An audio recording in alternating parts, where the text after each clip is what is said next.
अस्सलाम वालेकुम गाइस, कैसे हैं आप। उम्मीद करते हैं आप सब खैरियत से होंगे, खुश होंगे और हमारी दुआ है कि हमेशा खुश रहें, हंसते और मुस्कुराते रहें। मेरा नाम है रहमान और अनवर मैं हूँ मोहम्मद और मैं हूं Faiz. Zafar Iqbal.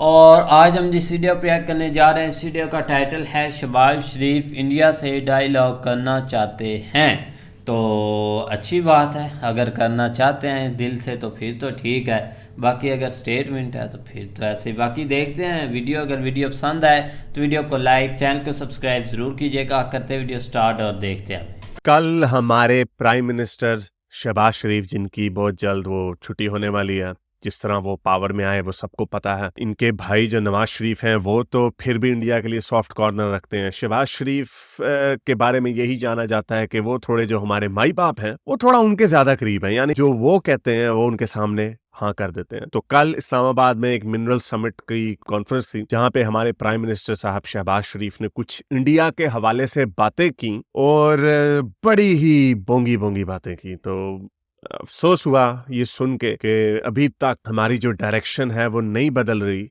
As far as India is concerned. तो उसके ऊपर बात करते हैं कि उन्होंने क्या कहा। लेकिन आगे जाने से पहले इस वीडियो को ज्यादा से ज्यादा लाइक करें, शेयर करें, सब्सक्राइब करें। अगर इस चैनल को सपोर्ट करना चाहते हैं तो patreon.com/xmuslim पर जाकर पेट्रन भी बन सकते हैं, या फिर नीचे सुपर थैंक्स के बटन को दबा सकते हैं। लेकिन अगर कुछ भी नहीं कर सकते तो कमेंट्स में जरूर लिखिए कि आप क्या समझते हैं। क्या पाकिस्तान इंडिया की दोस्ती, इसमें कोई सिंसियरिटी है हमारी तरफ से? क्या इंडिया की जो शिकायत हैं क्या वो सही हैं, या उसके अंदर बेहतरी आ सकती है, या आगे जाने का कोई चांस है, या फिर हम इसी तरह बैठे रहेंगे? तो चलें, चलते हैं आज की वीडियो की तरफ। तो जैसा कि मैंने आपको बताया कि ये इस्लामाबाद में एक मिनरल्स के हवाले से एक समिट था, उसके ऊपर शहबाज शरीफ को मौका मिला और उन्होंने इंडिया के बारे में कोई बात की, लेकिन इंडिया का नाम नहीं लिया। उन्होंने कहा हमारे नेबर को, ऑब्वियसली उनका इशारा इंडिया की तरफ था, को हमें समझना होगा कि हम आगे नहीं जा सकते जब तक हम कुछ सीरियस टॉक्स ना करें। इसमें आगे जाने से पहले मैं आपको ये बताऊं कि तकरीबन आज से 7 महीने पहले अल अरेबिया टीवी को शहबाज शरीफ ने जनवरी में इंटरव्यू दिया था, जिसमें उन्होंने थोड़ा सा पॉजिटिव सिग्नल दिखाने की कोशिश की। उन्होंने यूएई के गवर्नमेंट को कहा कि आप हमारी थोड़ी सी ना इंडिया से थोड़ी सी बात करवाएं। तो ये कहा तो इंडिया की तरफ से भी जवाब आना ही था कि जैसे ही उन्होंने ये इंटरव्यू दिया, पीएम ऑफिस से स्टेटमेंट आ गई कि हम बात करने के लिए तैयार हैं, लेकिन कंडीशन ये है कि जो स्पेशल स्टेटस कश्मीर से मोदी सरकार ने लिया है वो वापस रिस्टोर करें। यानी कहने का मतलब ये है कि हम आपसे बात नहीं करना चाहते। यानी वो है ना मुहावरा, बेगर्स कांट बी चूजर्स। एक तो हमारे इंटरेस्ट में है उनसे बात करना, हमारे इंटरेस्ट में है उनसे रिश्ते या ताल्लुकात जो है नॉर्मलाइज हो, लेकिन हम उनके साथ एक ऐसी कंडीशन उनके सामने रख देते हैं जो जिसका मतलब है ना भाई, वो क्यों कहेंगे कि हाँ अच्छा चलें जी, हम तो आपसे मरे जा रहे हैं, हमने तो आपसे ही बात करनी है। आप क्या ये चाहते हैं कि हम कश्मीर का स्पेशल स्टेटस रिस्टोर कर दें? ओके चलें जी। और क्या चाहते हैं, हम आपको कश्मीर का एक हिस्सा दे भी दें? अच्छा अच्छा, हम तो मरे जा रहे। यार ये क्या है? इसी समिट में शहबाज शरीफ कहते हैं कि हम न्यूक्लियर पावर है, ये हमारे डिफेंस के लिए है, वगैरह वगैरह, हम आगे नहीं जा सकते। Nuclear flash point, God forbid अगर हो गया तो क्या होगा, हम तो सब मर। ये जो फियर मंगरिंग है, मेरा ख्याल से इसकी कोई जरूरत नहीं है। इंडिया की पॉलिसी बड़ी क्लियर लग रही है कि आप जो मर्जी करो, हमने इस भेड़ों के छत्ते में हाथ डालना ही नहीं है। We have no interest in. Shehbaz Sharif ने कहा कि 2008 से इंडिया से हमारी कोई सीरियस टॉक्स नहीं हुई। सीरियस टॉक्स तो शायद ना हुई हों, लेकिन हम क्या करते रहे। 2008 के बाद फिर पठानकोट हो गया, जबकि मोदी जी 2014 में जब आए थे, उन्होंने नवाज शरीफ को, जो उस वक्त प्राइम मिनिस्टर थे, उनको इनवाइट किया कि आप मेरी इनॉग्रल सेरेमनी में आ जाए। फिर ऑब्वियसली नवाज शरीफ भी गए, उन्होंने रेसिप्रोकेट करने की कोशिश की, और उसके बाद फिर एकदम से मोदी जी पाकिस्तान आए 2015 में नवाज शरीफ से मिलने।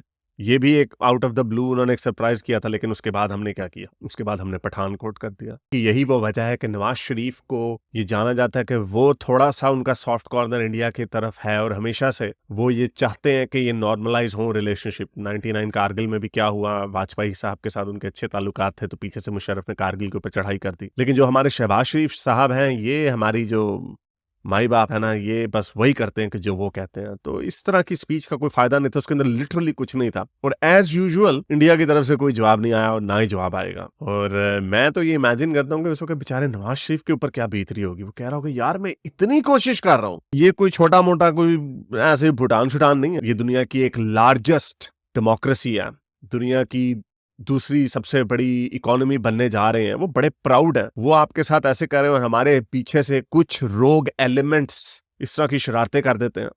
तो जाहिर बात है फिर वो हमें लिफ्ट क्यों कराएंगे, वो अब नहीं लिफ्ट कराते। और अब शहबाज शरीफ इस तरह की बात करते हैं कि, और फिर से ऐसा सिग्नल देते हैं कि जी ओ हम न्यूक्लियर फ्लैश पॉइंट पे हैं, न्यूक्लियर। भाई उन्हें नहीं आपके न्यूक्लियर से कोई इंटरेस्ट, ये कब तक हम न्यूक्लियर ब्लैकमेलिंग करते रहेंगे। कहते हैं जी वॉर इसका सोल्यूशन नहीं है। हाँ हमें पता है, पूरी दुनिया को पता है वॉर इसका सोल्यूशन नहीं है। तो आप ये जो छोटी छोटी हरकतें करते हैं, जो ये शरारतें करते रहते हैं वहां पे पठानकोट, और ये ठीक है पुलवामा में उनकी वो इंडिजिनस बंदे ने काम किया था, लेकिन ये जो आग सुलगाई भी है ये हमने ही सुलगाई भी है। कश्मीर का इशू जो है, ये जो मिलिटेंट जो मूवमेंट कश्मीर में जो शुरू की, वो इसमें कोई ढकी छुपी बात नहीं है, ये पाकिस्तान ने, हमने ही शरारत की थी। लेकिन सिग्नल ऐसा नहीं जा रहा कि हमने शायद अपनी पॉलिसी रिवर्स कर दी हो। सिग्नल उनको एक ही डिमांड है उनकी हमसे। उन्होंने कहा टमाटर आपको बेच के $1 अरब का जो हो रही थी इससे पहले इशू से, उससे उन्होंने क्या अचीव कर लेना। उनकी डिमांड ये है कि भाई आप हमारे मुल्क के अंदर ये आतंकवाद या दहशतगर्दी मत करें, ये है उनकी डिमांड। तो हम जी अजीब से वॉर सोल्यूशन नहीं है, न्यूक्लियर फ्लैश पॉइंट है, भाई इसमें कुछ नहीं, कोई न्यूक्लियर फ्लैश पॉइंट नहीं है, वो कुछ नहीं होना, हम वो भी नहीं कर सकते। क्यों करेंगे भाई, उनको कोई इंटरेस्ट ही नहीं है आपके अंदर, उनको कोई इंटरेस्ट ही नहीं है पाकिस्तान के ऊपर हमला करने का, कभी भी उन्होंने ना किया है ना उनको इंटरेस्ट है। शहबाज शरीफ ने कहा कि जी हम 3 जंगें लड़ चुके हैं इंडिया से। हमेशा मुझे वैसे बड़ी हैरत होती है, हम कहते हैं 3 जंगें लड़ चुके हैं, हम कभी ये नहीं कहते कि हम तीनों जंगें हार चुके हैं। Pakistan has learnt its lesson. We had 3 wars with India, 3. And the consequence of those wars, as a result, it only brought more miseries, to the unemployment, two nations. poverty, and millions were demoted from their level of satisfaction to a lower level of satisfaction. We have learnt our lesson. हम 3 जंगें कर चुके हैं और उसके बदले में हमें सिर्फ गुर्बत मिली है। हमें, हमसे मुराद पाकिस्तान, उनको नहीं, वो ठीक जा रहे हैं, वो तो चांद पे भेज रहे हैं और वो खूब पैसा कमा रहे हैं, उनको तो कोई तकलीफ नहीं हो रही। ये भी हम एक फॉल्स इक्विवेलेंस करते रहे बड़े अरसे से कि देखिए जी हमें लड़ना नहीं चाहिए, दोनों मुल्कों के अवाम बड़े गरीब हैं। भाई उनकी जीडीपी ग्रो कर रही है हर साल, उनकी पर कैपिटा इनकम ग्रो कर रही है हर साल, हमें इसका ज्यादा नुकसान है। तो इससे साबित ये होता है कि हमारे इंटरेस्ट में है कि हम ये जो हरकतें करते हैं ना करें। हम अपनी ट्रेड को, वो भी मैंने वीडियो बनाई, $37 बिलियन का ट्रेड का पोटेंशियल है। शुरू में ठीक है इंडिया को फायदा होगा, लेकिन हमारी इन्फ्लेशन कंट्रोल में आएगी, हमें एक बहुत बड़ी मार्केट मिलेगी, इसका फायदा सिर्फ हमें है। लेकिन हम क्या कर देते हैं, बीच में कश्मीर को ले आते हैं।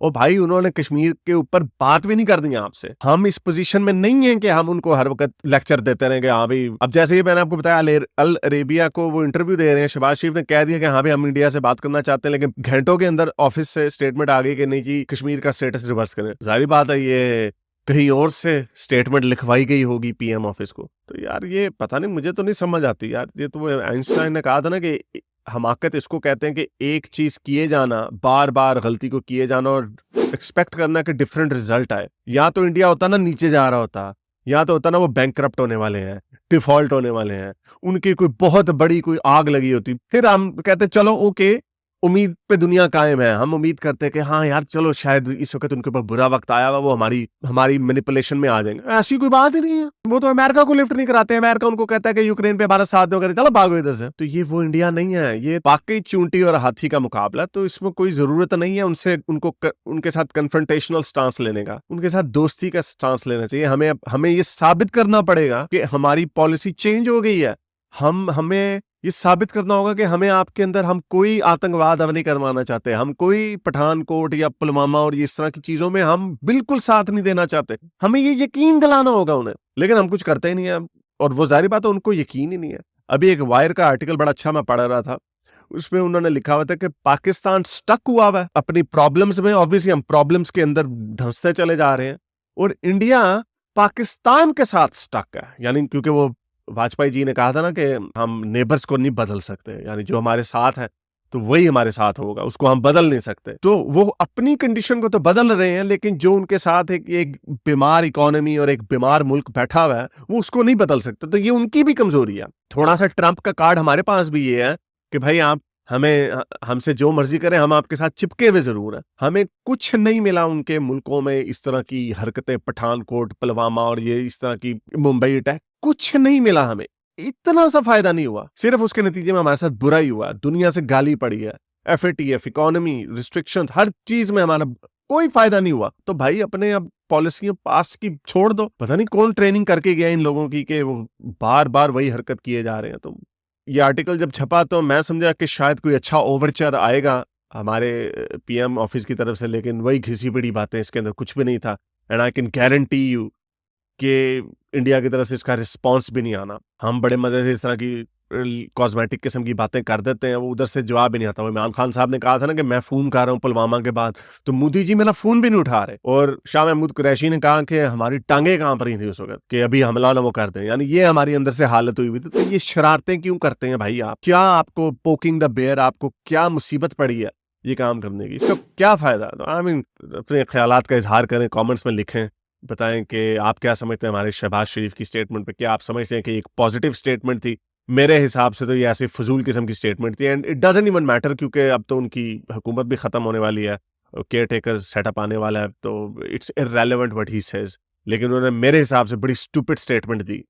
या तो कोई स्टेटमेंट ना देते या फिर कोई ओवरचोर, लेकिन खैर वो क्या करें, जब पीछे से इंस्ट्रक्शन आएगी तो फिर ही कुछ होगा, वरना ये जो हमारी पॉलिटिकल लीडर्स हैं इनके हक में तो, इनके बेचारों के हाथ में तो कुछ भी नहीं है। उम्मीद करता हूँ आज की वीडियो आपको पसंद आई होगी। इसको ज़्यादा हाँ यस, तो बिल्कुल हारिस भाई ने ये चीज़ ठीक बोली है कि भाई प्राइम मिनिस्टर जो हमारे शहबाज शरीफ साहब हैं कुछ दिनों के अब मेहमान हैं, तो खैर वो तो अब जाने लगे, लेकिन उन्होंने स्टेटमेंट अच्छी दी। ये हम मानते हैं कि चलो स्टेटमेंट अच्छी थी फजूल थी जो, लेकिन ये कि भाई पीछे से जो चीज़ें माई बाप का जो बात कर रहे हैं ना हारिस भाई, वो यही बोलते हैं कि जो उन्होंने ऑर्डर देना है वो शहबाज शरीफ साहब वही उन्होंने आगे भाई अपना बोल देना है कि आपने जाकर ये बोलना है। इधर से हमने स्टेटमेंट एक और निकाल देनी है कि हमें कश्मीर में ये चीज़ें चाहिए, ये चाहिए। लेकिन नहीं भाई, जो एक भाई सही आरस भाई ये भी बोलते हैं कि हमें उनके साथ भाई ट्रेड करनी चाहिए, क्योंकि हमें फ़ायदा है, उनको कोई फ़ायदा नहीं यहाँ पर, क्योंकि हमारी कंट्री को फ़ायदा है। ये भी आगे साथ साथ भाई चलते जाएगी, वो इनका भी थोड़ा बहुत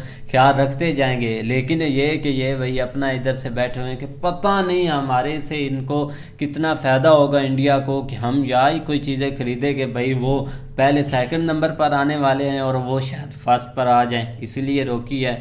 तो ये चीज़ें भाई नहीं होती, तो कुछ आगे हाथ बढ़ाना चाहिए, क्योंकि हम भी चाहते हैं कि भाई कोई अच्छा हो चीज़ें, लेकिन इंडियंस नहीं अब चाहते। उनको भाई आगे से हर बार यही चीज़ मिली है कि जब भी स्टार्ट किया उनको अलग ही कोई सिस्टम मिलता है भाई, कभी कारगिल शहबाज शरीफ ने ऐसी कोई स्टेटमेंट एक अपने से नहीं दी कि उसका दिल किया एकदम से और वो एक रिश्ते नॉर्मल करना चाहता है एक इंडिया के साथ और ट्रेड ओपन करना चाहता है। ये पीछे से एक दबाव है, एक तो चाइना का दबाव है कि आप एक ताल्लुकात बहाल करें एक भारत से और अच्छे रिलेशन करें ताकि ट्रेड भी हो और हर चीज़ फ़ायदेमंद हो। ऊपर से अमेरिका का दबाव है, अमेरिका ने ऑलरेडी बोला है कि आप एक मतलब कि इंडिया के साथ एक जो हम अपने ताल्लुकात है ना वो एक अच्छे तरीके से करें और बहाल करें, क्योंकि एक अमेरिका अब का नहीं, अमेरिका 2-3 दफ़ा इसमें कूद चुका है कि आप ये चीज़ें करें, लिहाजा इस दफ़ा भी वो कूदा है। तो इन्होंने भी एक छोटी सी स्टेटमेंट दे दी है और एक बस ये स्टेटमेंट है, इस पर एक कोई इन्होंने अमल वगैरह नहीं करना। नहीं बिल्कुल ऐसे गया, लेकिन ये कि हम तो यही देखते हैं कि कोई भी प्राइम मिनिस्टर पाकिस्तान का है उसकी कोई अपनी बात की कोई वैल्यू नहीं होती। वो जस्ट एक यही कह ले कि मतलब बात तो कर लेता है, उसके आगे जो इम्प्लीमेंट कराने के लिए भी उसको जो है ना वो मतलब तगो-दो करनी पड़ती है, या पहले ही उसको जो है ना वो बता दिया जाता है कि इस हद तक आप कर सकते हैं, इससे आगे जो है ना वो आप नहीं जा सकते। अब क्योंकि इनकी अपनी कोई वैल्यू जो है ना वो होती नहीं है, पर ये जस्ट एक ओहदा मिल गया, बस 4 दिन जो है ना वो प्रोटोकॉल मिल गया, उसके अलावा आप यही समझ लें कि कुछ भी जो है ना वो नहीं कर सकते।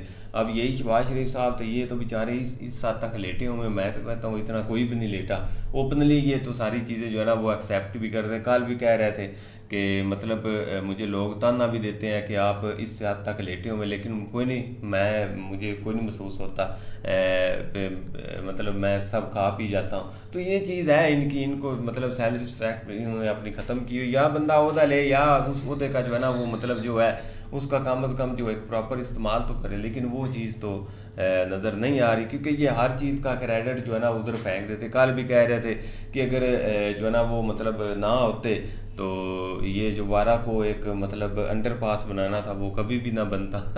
इस तरह की जो है ना वो स्टेटमेंट ही देते हैं। लेकिन अब देखो ना, बहाल करना इम्पोर्टेंट है, एक लोगों को एक जो आप इंडिया के साथ ट्रेड करेंगे ये किन को नहीं, एक लोगों को फ़ायदा होगा। एक हर एक नॉर्मल पाकिस्तानी उसमें मतलब कि एक उसकी अच्छे वो चीज़ें दे मतलब कि ले लेगा, एक हर चीज़ अच्छी हो जाएगी, कुछ चीज़ें तो नॉर्मल होगी, लेकिन इनको हमसे क्या ये हमारे फ़ायदे के लिए अगर होता तो ये चीज़ें करते ही ना। और अगर इन्होंने हालात नॉर्मल करने इंडिया से तो ये कहाँ से खाएंगे। बस ये चीज़ें हैं भाई। बाकी अच्छी वीडियो थी आरिफ भाई की, तो उम्मीद करते हैं आपको वीडियो पसंद आएगी। अगर पसंद आए तो वीडियो को लाइक, चैनल को सब्सक्राइब ज़रूर कीजिएगा। मिलते हैं नेक्स्ट वीडियो में, तब तक के लिए अल्लाह हाफिज़।